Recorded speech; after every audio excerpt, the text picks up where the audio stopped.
Okay, I've checked and it looks like he can do that. So, what's going to happen is Anderson will give up his turn. And then Fordson, who I was here, actually gets to move up to here and then back down to here. And what he will do is he will take a free stance change to stand up, and then he will move to K14. And looking at K14, let's see what that does. Okay, K14 says S1, 877. Well, we haven't had sighting 1 yet, so that's not good. 877 says place event marker, conduct perception check at a +1. Okay, so we place an event marker here. So that'll cause us not to check for an event again if somebody else steps into that space. Now Fordson makes a perception check.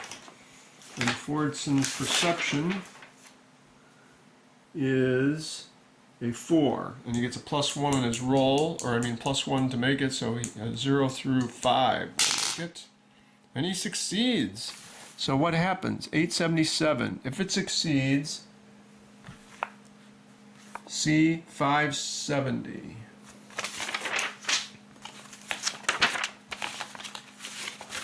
Okay, 570 is here. S1. Oh, we spotted German S1. Hex L17 contains what was once a German bunker. It was destroyed by a direct hit with a 500-pound bomb. Place a crater in the hex. Okay. Oh, so it wasn't a German. It's just the remains of a bunker. Excellent. So we can find a crater marker here somewhere and put it in, what'd they say, L17. Okay, whew, that was a little scary. And S1 has occurred. Okay, so here we are. S1 has occurred. So now, Fordson will, for his second move, will move to J14. And says 763. And 763 says, if S0, S6, and S3 have not occurred, C730. But actually, all of them have occurred. So we go down through the list here, and there's basically no event because all those other sightings have already occurred. So now we'll move into J15.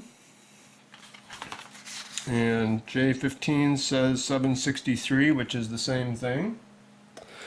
And then we'll move him to I16, right next to the bunker, and line of sight will be blocked by the bunker. It's treated as a building according to the rules for this scenario.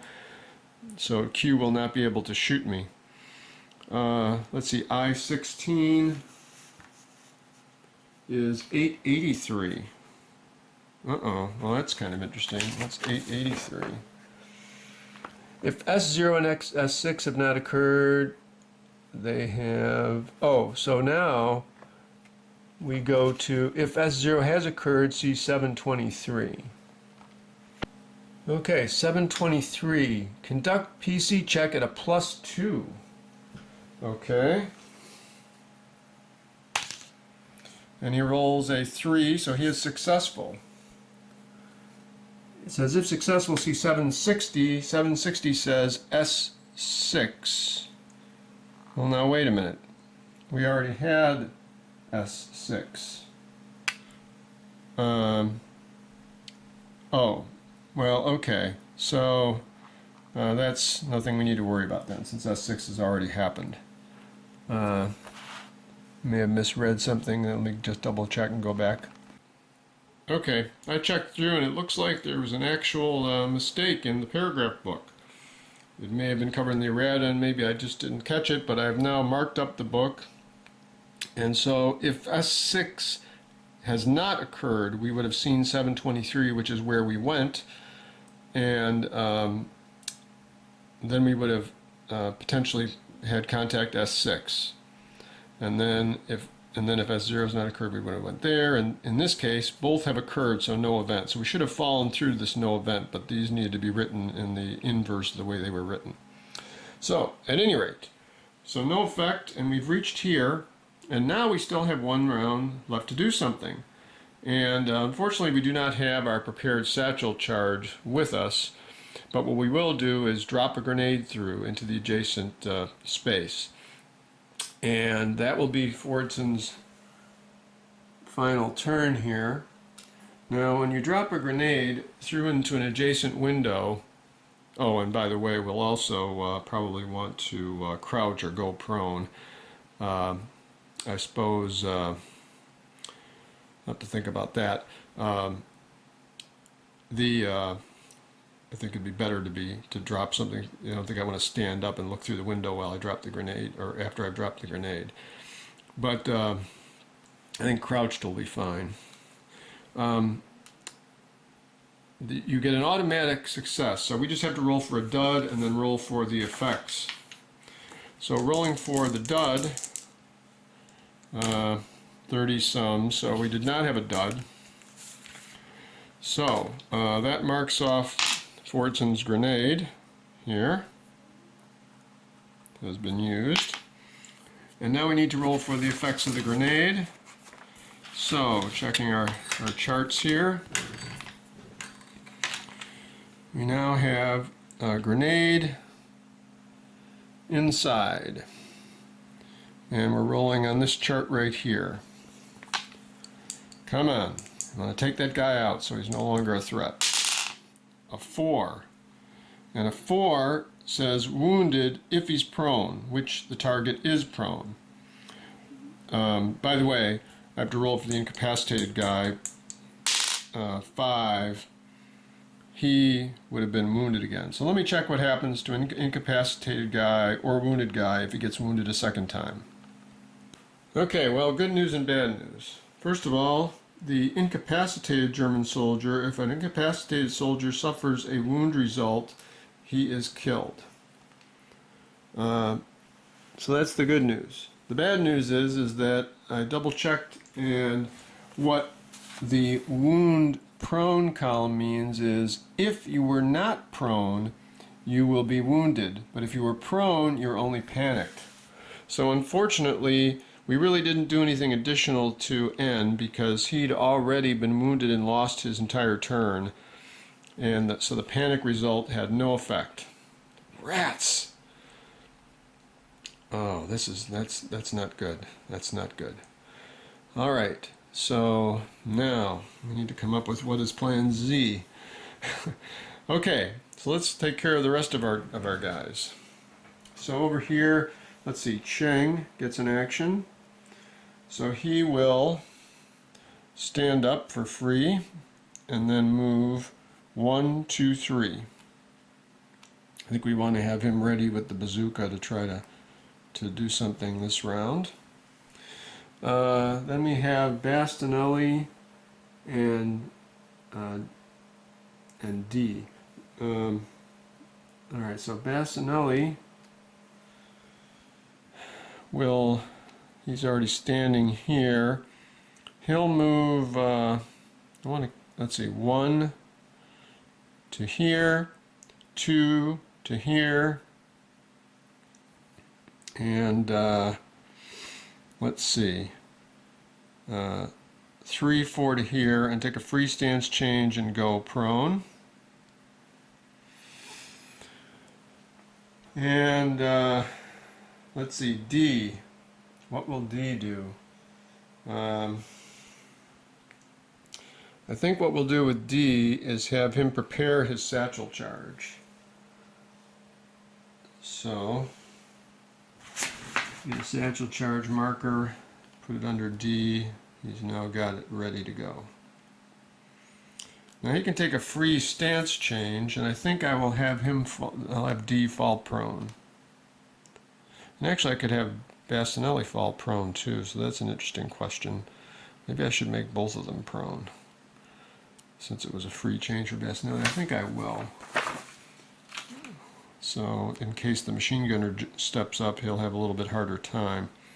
Unfortunately, I'm not in a position to do that with Cheng, so he could be in trouble standing in the rubble.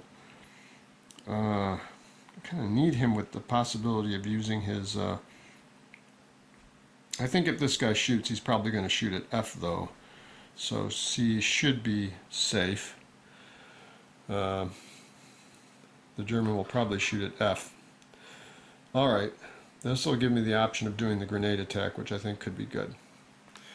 So now we have G and H left. So let's see, let's move H. H will move one more hex to here.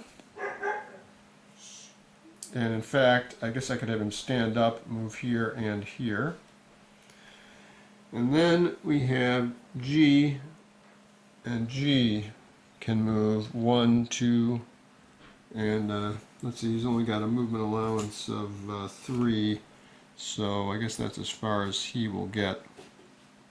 So he'll go prone there, I guess. Always a little, well, I think he's pretty safe back there, so he can stay standing. Okay, and now the last, we have the German moving, and we need to roll a German action number for him, and he gets a 2.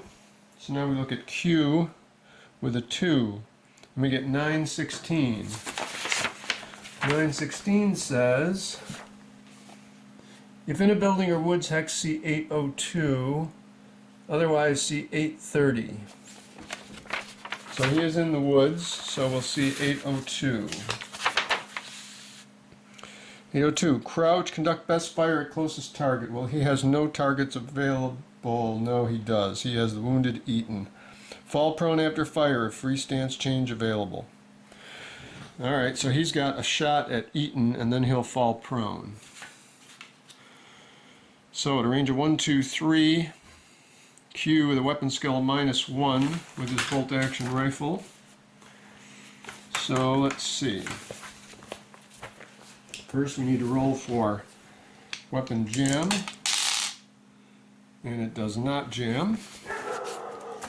Then we'll roll for a hit. He's got the bolt action rifle, 5, -1 for his skill is 4. Targets prone and clear terrain 3. 0 through 3 for a hit. Oh, he rolls a 0. And for his effects, a 2. Oh, 2. Bolt action rifle with a 2. Oh. Oh, that's so painful. Another wound. And with 2 wounds, Eaton is incapacitated. Which means he will drop his prepared satchel charge there. Heartbreaking. And did the German... Oh, we don't roll for Germans running out of ammo. Okay. And that is the end of the round.